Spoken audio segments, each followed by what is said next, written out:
everybody, Captain Lou here with another edition of Tigers Daily as we partner up with the Pan Arch Network. Happy Monday, July the 20th, 2026. Hope you all had a great weekend. Let's get the work week started. But first, we'd like to ask you again to subscribe. Please subscribe to our YouTube channel, Tigers Daily.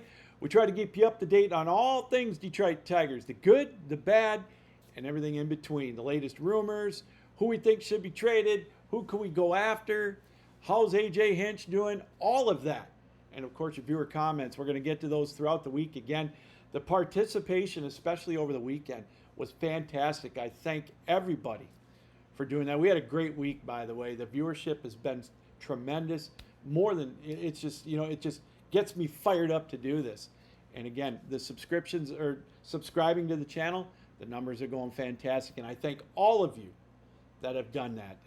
That's why we do it here. Just a fan trying to talk a little baseball here on Tigers Daily, all things Detroit Tigers. All right. Again, happy Monday, everybody. Not so happy on Monday for the Tigers as they turn their attention to the Cubs.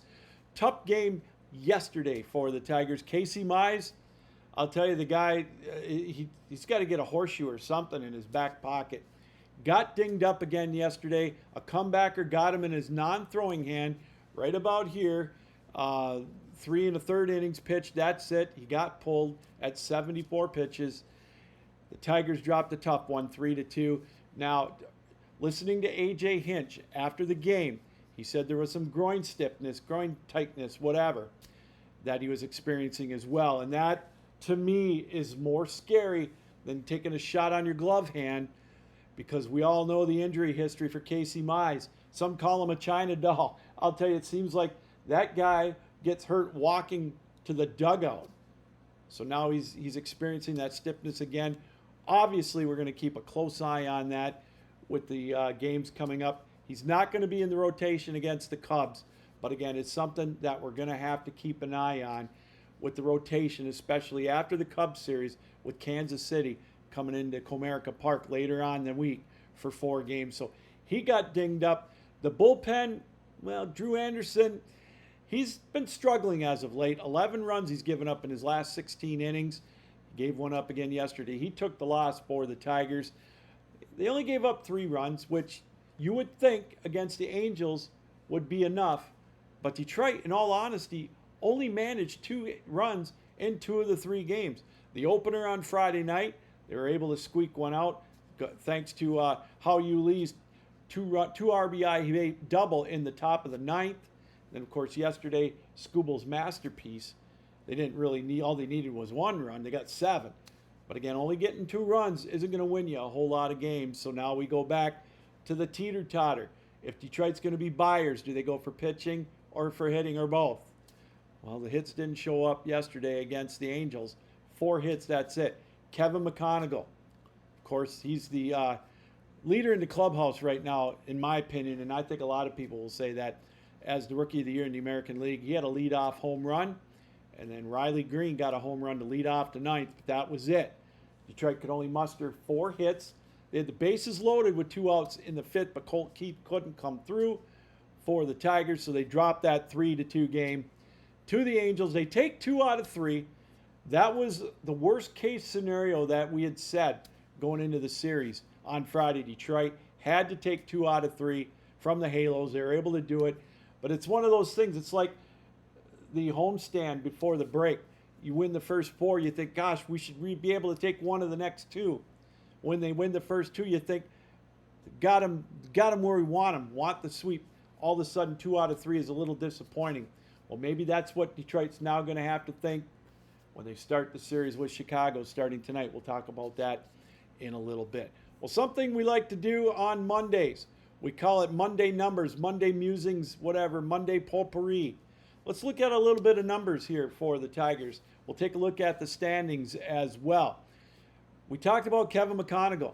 He hit a milestone earlier in the weekend. Under 100 games, he had 100 hits. The first rookie to do that since Ty Cobb. That's pretty elite company right there for the Tigers. And also, he and Riley Green, both with that stat this year, 100 hits in under 100 games. They're the first 2 lefties to do that in one season for the Tigers since 1985. Lou Whitaker and Kirk Gibson, two icons in the world of Detroit Tiger baseball. So some elite company there. Some fun numbers to kind of look at for the Tigers. And we mentioned some that aren't so fun. We talked about Drew Anderson, 11 runs in his last 16 innings of work. And how about this for the Tiger relievers? This one is kind of alarming as well, which makes me think maybe we should look at some bullpen help. Again, if we're going to be buyers, if we're staying within shouting distance. And that is our relievers. When our relievers are faced with a game with when there's like a deficit of 2 or less, or if the game is within 2 runs, our relievers ERA is 5.85. So that's kind of scary. I don't know. So that kind of worries me if they're even close. And again, that reared its ugly head here again yesterday, giving up a couple of runs when the game was close. 3 to be exact, as the Tigers couldn't just muckle it, taking 2 out of 3 from the Halos, losing the finale 3-2. All right, let's take a quick look at the standings in the American League. In the American League East, Tampa Bay still with the lead over the Yankees, and then Boston. You talk about numbers. The Boston Red Sox right now have won 13 straight. And guess who's the catalyst this weekend? That's right, the guy we traded for him, Jahmai Jones. Second at bat for the Red Sox, or second pitch rather, boom. Long gone, home run. He's had 2 hits already for the Boston Red Sox, a couple of RBIs, whatever. It's absolutely amazing. We talked about it last week, and I got kind of laughed at a little bit for one of the comments, and I love it. I absolutely love it. Don't get me wrong. When I said he got traded, watch, they'll turn him into Carl Yastrzemski, and he'll hit 400. Well, he's off to a pretty rip-roaring start for the Red Sox. Maybe a change of scenery did Jahmai good. Oh, boy. Yeah, so he's helping the Red Sox. They've won 13 straight. And how about the Baltimore Orioles? All of a sudden, they're getting hot. They're coming into Detroit next week. They've won 7 straight, so they're in the wild card hunt as well. In the Central Division, the White Sox have a game lead over the Guardians. The White Sox are 6 games over 500. Then you've got the Twinkies 4 back, and of course, then the Tigers at 6.5 back. And then in the West, the Texas Rangers, a half game lead over the Mariners. The Mariners are at 500. The Rangers sit at 50 and 49. In the National League, the Braves lead is back up to 3 games over the Phillies. The Phillies are hanging around. The Marlins they've come back to earth a little bit now. They've lost 6 straight. They're 6 games out. In the Central, the Brewers, their lead is up to 6 against the team Detroit's going to be facing this week, the Chicago Cubs. The Cubs have won 2 straight. The Brewers have won 3 straight. And in the West, the Dodgers lead over the Diamondbacks is at 12 games and 14 over the Padres. And real quick, in that wild card log jam in the American League, the Yankees on top for the first wild card. The Guardians have the second one. Then the Red Sox, all by themselves now, have that third and final wild card spot. They've got a game lead on the Mariners, 2 on the Orioles, 4.5 on the Astros, 2 on the Twins as well. The Blue Jays and the Tigers are all 4.5 games out as well for that final wild card. So such a log jam. Detroit's going to have to climb over a lot of teams to get there. But, there's still a chance as we try to stay very positive here on Tigers Daily. I know some of you think I'm crazy, but hey, you got to look at the silver lining, right? Especially on a Monday. Try to get you through on a Monday. All right, again, the Monday morning numbers. We're going to go back to Saturday. Tarik Skubal, showing why he's the 2-time defending Cy Young Award winner in the American League. 7 shutout innings, 9 strikeouts. Looking so solid. Now, I know what you're saying. It's the Halos, but his stock is rising. And so, again, it's starting to beg that question. Detroit not making up a lot of ground, not making up any ground in the Central Division. And they lost a game to the surging Red Sox as far as in the standings. They're 4.5 out. Tarik Skubal, though, his numbers were absolutely amazing on Saturday night. 7 shutout innings, 9 strikeouts. So, again, he's looking very, very strong. And then, so that kind of begs the question. We've talked about this. Obviously we can't go a segment without talking about should the Tigers buy or sell. But The reason I bring this up is I've heard this more than once. I heard it last weekend. Steve Phillips, you might hear him on MLB radio on Sirius XM, former GM for the New York Mets. I listened to him last week, and he brought this up. Then I heard this again this week, and I was listening to another show. What about the Tampa Bay Rays? They're looking at, there might be a player in the Tarik Skubal sweepstakes if he should indeed be traded. Now, the reason I bring Tarik Skubal up is I look at all the comments that we've been getting over the last week and a half. And they've been great comments. I love the banner back and forth here on Tigers Daily. But Tarik Skubal's name is still at the top of everybody's list. He's still predicted to be the number one traded player in Major League Baseball at the trade deadline or right before, whatever. But a team that is laying in the weeds, if you're going to trade him as a rent and get him as a rental, why not the Tampa Bay Rays? And they've got some good prospects in the minor league system. They always do. Their scouting department, to me, is second to none. If Tampa's a player, I think Detroit could get at least one, if not two of their top 5 prospects. The first one that I'd look at, obviously their top prospect, he's an outfielder with a stick, with some bat pop, and that's Theo Gillen. He's a left-handed hitter, something Detroit could use. Yeah, he's 6'2", 195 right now. He's in Double-A, playing for the Montgomery Biscuits, but he's got good power. He can run. He's got a decent arm. Just overall, I think he would be the real deal. He's the Rays' top prospect right now. He's projected to maybe be a year or two away. So if you're looking for somebody maybe with a chance to maybe make an impact and you're looking for an arm at the deadline, you might want to think about Jacob Melton. Right now, he's a AAA prospect for the Durham Bulls. This guy's got some power. He's got a power arm. I beg your pardon, I got the wrong person. All right. No, Jacob Melton's an outfielder. How about Brody Hopkins? That's who I was going to bring up from the Durham Bulls. Right-handed pitcher, 6'4", 200. The guy's got an amazing curveball. His fastball is huge. He's kind of got a long windup, but he's got power. The guy's got a huge ceiling. He could be brought up to the majors before the end of the year for Tampa. So again, you get a couple of prospects like that, Brody Hopkins and Theo Gillen for a guy like Tarik Skubal. But the question's going to be in Tampa. Do they just want a rental? Skubal's going to command so much money. I don't see him staying in Tampa for the long haul. So here's an opportunity for Detroit maybe to get a couple of good prospects out of Tampa for Skubal if they're willing to deal. Now again, it all comes down. Is there any realistic hope that Skubal's going to sign with the Tigers? I don't see it happening. I really don't. As much as I'd love to see it, I don't think he's going to for the kind of money that Scott Boras wants. So he's going to be on the open market.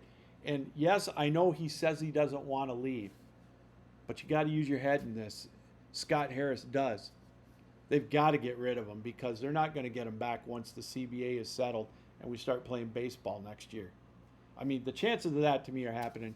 I would put it at 5%. But I don't know. So we were talking yesterday as well about why not Bo Bichette as a stick for the Tigers coming. Well, it came out yesterday that it looks like Bichette's going to be going back to the Toronto Blue Jays as part of a deal. So I guess I wasn't crazy when I was saying that the Mets were shopping him. I didn't think it would happen so fast, but it looks like he's going home. Vladdy Guerrero Jr. is going to be happy to have him back as a teammate. Tampa needs a shot in the arm to get back in the playoff race. They're tied now with Detroit, 4.5 games out of a wild card spot. But I wanted to bring up something, and I don't know if this would be a pipe dream, but one of our listeners or our viewers, Jeffrey Maggard 3694, said yesterday, why not Luis Arias from San Francisco? Well, I'd love to have him. He's a shortstop, third baseman, whatever you want. He's kind of a utility guy, batting over 300 for a career, batting, I think, 327 this year for the San Francisco Giants. And again, we talked about it. That's where Scott Harris came from. Could they be a dance partner for the Tigers at the deadline? So that would be a stick to maybe look for in the coming days. But again, the two big needs Detroit needs is another bat and a right-handed hitter, I believe, or just another stick in the lineup. But it all goes back to the Tarik Skubal sweepstakes. Is he going to go? Is he going to stay? And I think if he's going to go, then a team, keep an eye on Tampa. They're kind of sneaking, they're waiting in the weeds to make a play. So I don't know, just another dance partner in the Tarik Skubal sweepstakes, that being the Tampa Rays. All right, finally, again, we mentioned it. The Tigers are in Chi-Town for 3 against the Cubs. Now, we know the first 2 pitchers. It's going to be Jack Flaherty tonight, and then Framber Valdez back from bereavement leave. He'll be on the bump tomorrow for the Tigers. Now, A.J. Hinch said on Saturday that all signs pointed to Kiter Montero taking the hill for the Tigers in the series finale against the Cubs. Well, I think he's gonna now.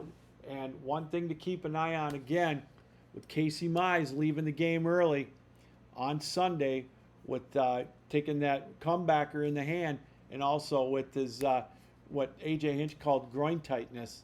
That's something we're going to have to keep an eye on to see what happens. But it looks like Kiter Montero is going to get the start for the Tigers on Wednesday against the Cubs. I mean, all he did on Friday was pitch 3 1/3 innings of shutout relief to keep that a 1-0 game, and pitched out of a nobody out jam with runners on second and third. He was able to still get the save for the Tigers. So he's pitching strong. Hate to lose him out of the bullpen, but he's a starter, and this is what they got him for. All right, before we go, a couple of updates. Gleyber Torres, as of this moment, hasn't been called up. He's been doing real well. He had a home run this weekend in his rehab stint. And then Jackson Jobe looked pretty solid in his last rehab stint too. He did give up an unearned run, but he's looking better. He's starting to get his progress back. We'll keep you updated tomorrow on exactly when Jackson Jobe may be available. And who knows, by tomorrow, we could be seeing Gleyber Torres in the Windy City for the Detroit Tigers. And then the question is, who gets bumped down? Who makes way for Gleyber Torres? Is it going to be one of the regulars, Matt Vierling or Zach McKinstry? Or are they going to send down Malgeri or Valencia? That's going to be the $1 million question right there. All right, that's going to do it. The first of 3 tonight, the Tigers and the Cubs. Big series for them as well. The Tigers need to get 2 out of 3 from the Cubs to make it a 4 out of 6 on the road trip. That's what we were wanting before they head for that big homestand with the Kansas City Royals and now the red-hot Baltimore Orioles. But that's coming up next week. These 3 games against the Cubs, I think it's crucial that the Tigers can somehow take 2 out of 3 from the friendly confines of Wrigley Field. All right, we'll find out how they did with Game 1 tomorrow with the update right here on Tigers Daily. Again, we invite you to subscribe to our YouTube channel, which is Tigers Daily. You get all of our updates, all the latest, every day. And we thank those of you that have subscribed. And we thank those of you that took time out today to watch us, however you watched us around the world right here on Tigers Daily. Until tomorrow, Captain Lou saying keep your heads up, keep your sticks down, keep your feet moving, and as always, keep your minds open. So long.